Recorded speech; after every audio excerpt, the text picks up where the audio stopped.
Traza Granadilla y no hablar de Juan Luis Campos no sería justo, ya que en todo evento cultural de cualquier ámbito desarrollado en la localidad se puede notar muy de cerca la mano de este gran maestro del arte y de la comunicación, donde su gran entusiasmo por transmitir y colaborar, viendo y creando arte, solo los verdaderos artistas pueden hacerlo.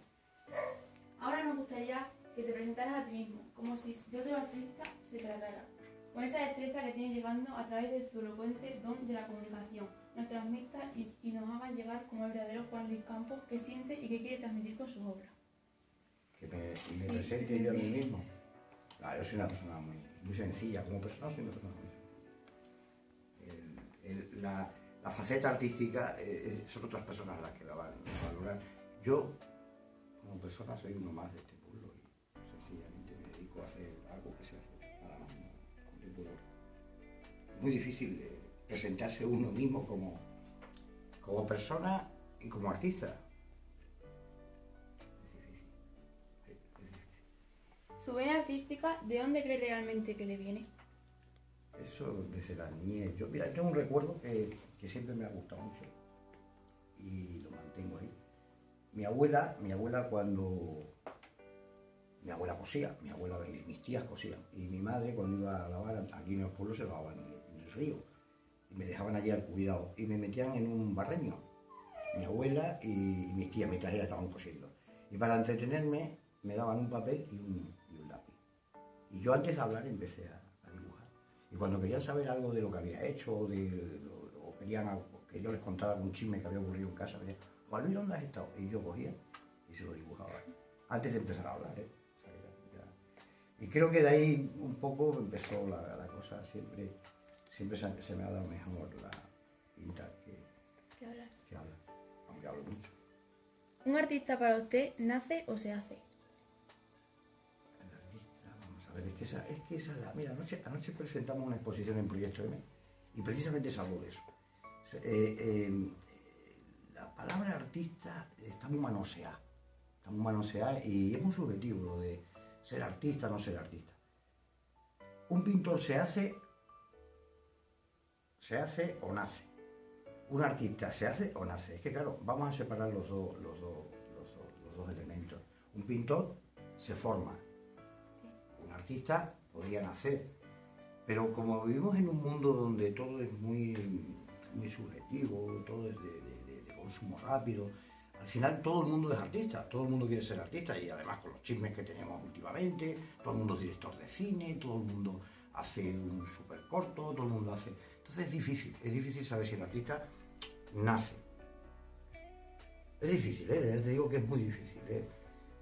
En cuanto al oficio de pintor, el oficio de pintor se hace a base de experiencias, de aprendizaje, de aprender con maestros, de lecturas, visitas a museos, y oficio. Y el arte, tú misma si lo ves por televisión, cuando hay alguna convocatoria, ¿quiere usted ser cantante? Aparecen 3.000 cantantes. ¿Quiere usted ser pintor?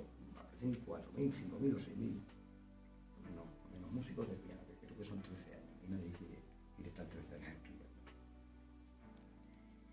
Seguramente con el tiempo has ido perfeccionándose en todas tus obras, pero realmente para usted, de todas tus obras, ¿cuál es la más emotiva o la más significativa? La más emotiva de las que yo he hecho. La más emotiva. Es difícil. Además, tanto la pregunta como la respuesta va a sonar atópico. La mayoría de los pintores, todo, quitando lo que se te ha metido a contrapelo, que no te ha gustado desde el principio, todo te gusta, te enamoras de ello. Y es tuyo hasta que se va del taller. Sigue siendo tuyo, aunque tú eres el encargado. Lo consideras tuyo, un hijo tuyo. Entonces yo creo que es difícil saber cuál es la que más te ha gustado hacer. Yo tengo algunas cosas que por el desafío que representaron, sí han supuesto un antes y un después. Por ejemplo, cuando empecé a pintar motivos religiosos, el caso del San Miguel que hice para la iglesia de Remigaga en Uganda, yo pintura iconográfica nunca había hecho. Fue un desafío y sí que es cierto que eso sí me marcó. Me marcó como pintor, como oficiante de pintor. Luego tengo bastantes cosas que sí las recuerdo y que no me separaría de ellas nunca. Pero vamos, un dibujito, a lo mejor es un objeto que a través de ese objeto te recuerda el momento en que lo estabas haciendo. No el hecho en sí de hacerlo, porque lo haces con una técnica, sino a lo mejor el momento en el que lo estabas fabricando. Y entonces cada vez que lo miras, te recuerda ese momento que era agradable. Pero de todas maneras los artistas incluso los momentos desagradables nos gustan porque vivimos de ellos prácticamente. ¿Y cuál es la obra que más reconocimiento o prestigio le ha aportado? Yo prestigio no tengo. Partiendo de esa base, el prestigio no tengo. O sea, reconocimiento, bueno, por lo que voy vendiendo. Que lo del prestigio, cuidado, es que eso es una fuente. Yo tengo algunos premios, algunas cosas, pero nada más.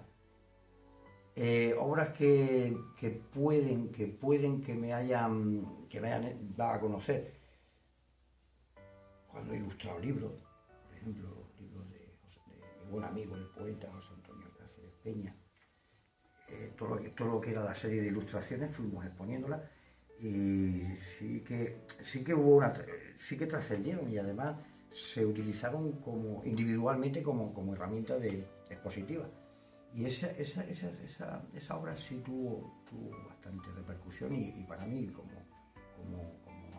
pintor, vamos a dejarlo de artista porque no me gusta, sí que me valió la pena y además a raíz de aquello surgieron muchos trabajos, muchas exposiciones. Esa es una de las obras que sí que me gusta. Luego tuve una época en la que yo venía de Mallorca y venía de practicar el art brut y todo aquello que se llevaba allí. Yo allí estudié cerámica y yo era un apasionado del arte que se estaba ahí practicando. Y hay una colección, La Gran Barriga, que esa también funcionó muy bien durante mucho tiempo. Esa funcionó muy bien durante mucho tiempo y llamó mucho la atención. El resto de las cosas es trabajo, anonimato es más famoso ahora mismo. Cualquier persona que sale en salsa rosa que un pintor. Salsa rosa, cosas de esas. Si tuvieras que elegir alguna de todas tus obras, ¿cuál elegirías? ¿O crees que todavía está por llegar? Decía Tristán Sarat que la mejor obra es uno mismo. Pero pues, una gran obra, pues no creo. Ni creo que esté por llegar, porque es difícil saber si la vas a poder hacer, si el tiempo en el que estamos en esta tierra te va a permitir poder desarrollarla. Tienes que pensar eso, que nacemos y nos morimos. A lo mejor acabamos esto, sales por ahí, le pegas un rebalón, pegas un trampazo y fuera, y caíste. No puedes pensar en eso. No sé qué decirte al respecto. Si tuvieras que poder elegir a una persona para dibujar con tu pincel, ¿a quién elegirías y por qué? Dibujarla, retratarla. Sí. No sé, también vamos a ver. La mayoría de la gente... Mira, hay un tipo que no sé por qué me ha llamado siempre mucho la atención, que era el antiguo Baba, Benedicto. No me hubiera importado hacer un retrato, no me hubiera importado. Pero es una cuestión química. El hombre me producía una cosa rara. Y sí me hubiera gustado hacer un retrato, pero como aquellos retratos que salían en la época barroca. Ir allí con alzacuellos y pintarlo. Porque me recordaba mucho a esos personajes. Me recordaba mucho a Inocencio X, el que retrató Velázquez. Me recordaba mucho. Pero vamos, no tengo ninguna preferencia. A ti mismo te hace un retrato ahora mismo, eres muy guapa. Gracias. ¿Y a qué artista te gustaría presentar? Presentarlo. Sí. En que... Presentar su obra, presentar. Hay también de los artistas que yo admiro o que yo alucinaría para presentarlo, están muertos, pero bueno, si existe una vida después de esto, pues me gustaría presentar a Velázquez, como es lógico.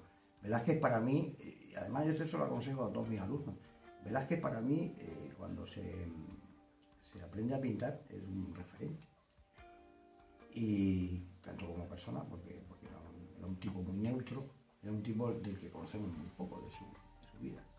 De hecho, tenía que ser una persona bastante tímida, pero es increíble como artista. Y siempre les digo, aprender de él, pero en el momento que queráis ser artista, olvidaros completamente de él. siempre vaya a vivir a su sombra.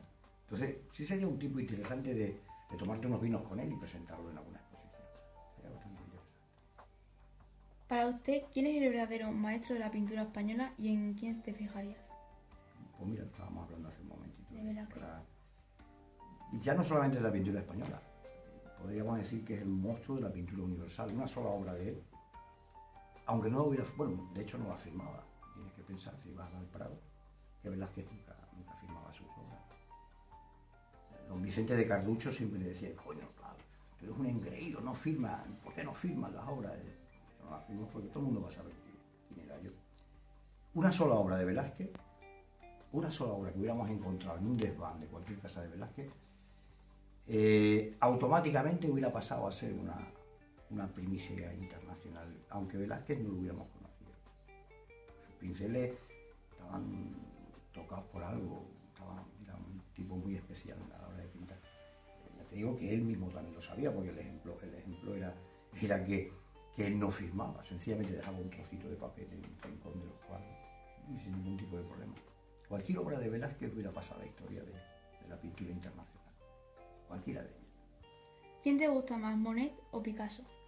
Por supuesto que Picasso. Aparte de porque es ibérico, es nuestro, porque te iba a decir que yo, si hay dos figuras que admiro, son a Velázquez y a Picasso. Un tópico, pero es que es verdad. Los tópicos traen mucho de verdad. Y piensa que Picasso es la... Vamos a ver cómo te lo defino. Sería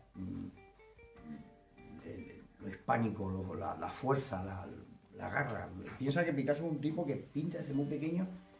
A los 14 años es seleccionado en un certamen nacional de pintura, con 14 o 15 años, pintaba como los mismísimos ángeles, y pasa una vida entera haciendo, deshaciendo, hasta que llega a donde lo conocemos, casi todo el mundo, donde en ese tipo de trabajos extraños, quema etapas, llega a quemar. La vida de una persona es muy difícil que tú quemes un montón de etapas. Te especializas en algo y con eso tienes para toda la vida. Él era capaz de ser realista, hiperrealista, clasicista, cubista, todos los istas que hubo por ahí. Bueno, mira, Juan Gris, que era cubista, eran amigos.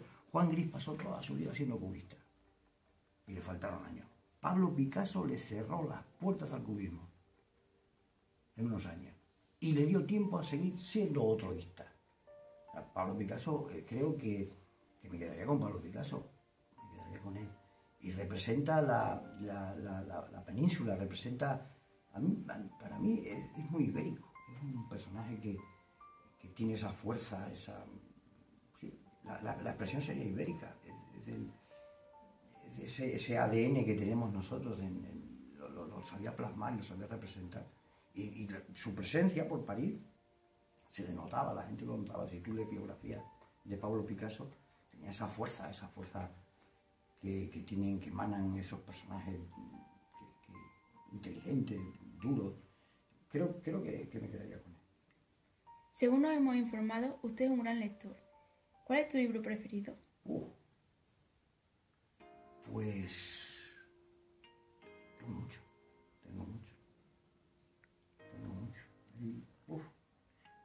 Qué difícil. Hay un